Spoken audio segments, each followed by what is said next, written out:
Sir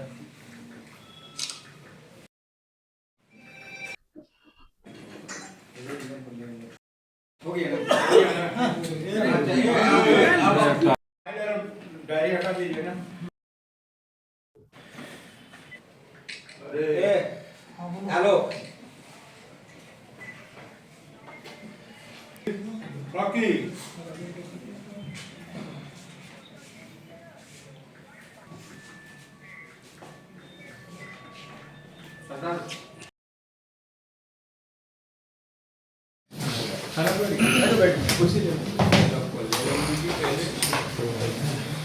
बाबू bag हटा दो। कितना वो लोग को करना है? हटा लीजिए कुर्सी को हटाइए।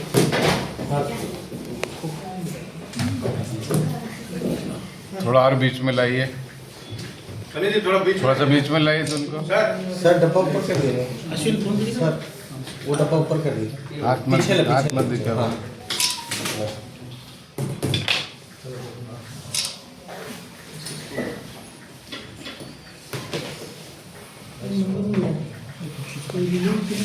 सर सर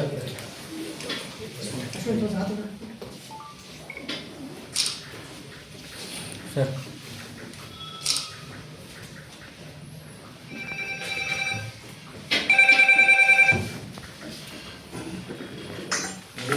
लूट की घटना हुई थी जिसमें जो वादी था उनके द्वारा क्लेम किया गया था कि 10 लाख रुपए और 2 मोबाइल की लूट की गई है।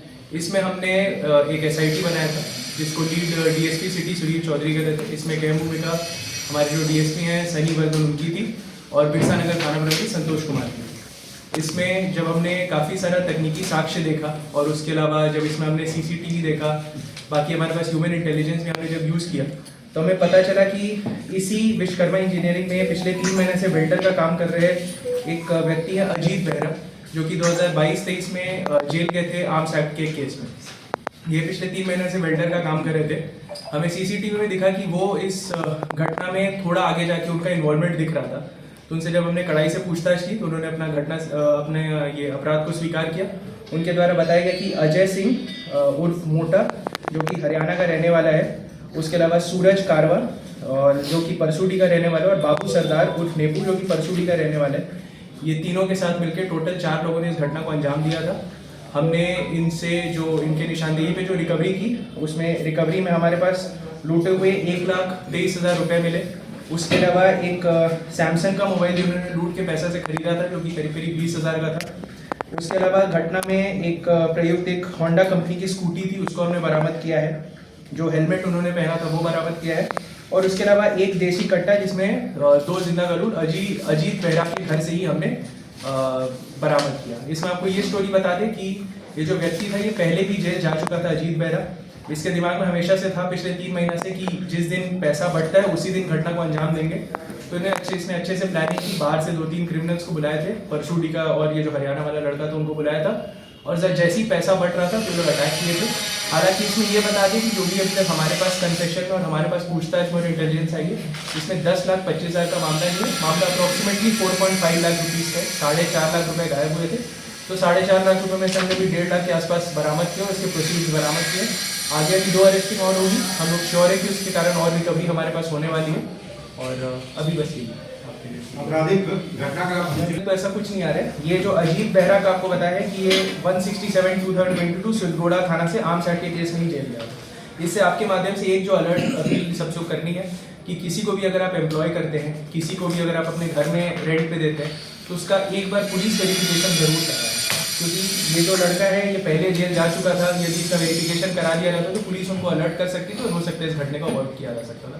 अभी भी जो लोग आपके माध्यम से अपील रहेगी कि जो भी आपके कंपनीज में काम कर रहे हैं, जो भी लिमिटेड ये प्राइवेट लिमिटेड उसमें काम कर रहे हैं, एक बार पुलिस वेरिफिकेशन थाना स्तर से करा जाए। हम लोग बहुत तत्परता से पुलिस वेरिफिकेशन कर देंगे, उससे आप भी निश्चित रहेंगे। यदि कोई संदिग्ध होगा तो हम कार्रवाई करेंगे।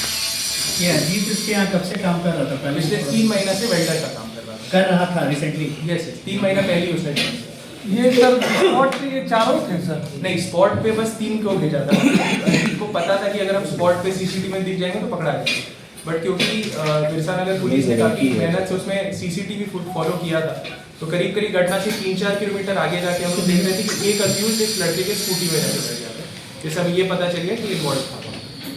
और ये दोनों कितने रुपए देने की बात की गई थी जो ये देखिए आसपास आपस में इनका ये था कि 1,15,000 ईच पार्टनर, तो हमें जो समझ में आ रहा है कि 4.5 लाख रुपए के आसपास की लूट की गई। मतलब सब बराबर बराबर का बात। करीब करीब सब बराबर का बात। तो ये हथियार कौन लाया था? ये हथियार अजीत बेहरा, क्योंकि पहले आर्म्स एक्ट के केस में जेल गया था, तो इसका हमेशा से कांटेक्ट रहता था लोगों के पास जिनके पास आर्म्स रह सकता था। हालांकि इसमें ये भी एक बात बता दें कि घटनास्थल से कोई भी खोखा नहीं मिला था, तो कोई फायरिंग की पुष्टि अभी तक हुई नहीं है। और ये जो क्लेम किया जा रहा है कि फायरिंग करने के बाद उन्होंने खोखा उठा के भागे थे, ये अभी तक हमने किसी केस में देखा नहीं है, तो we are not confirming that. ठीक है, चलो थैंक यू।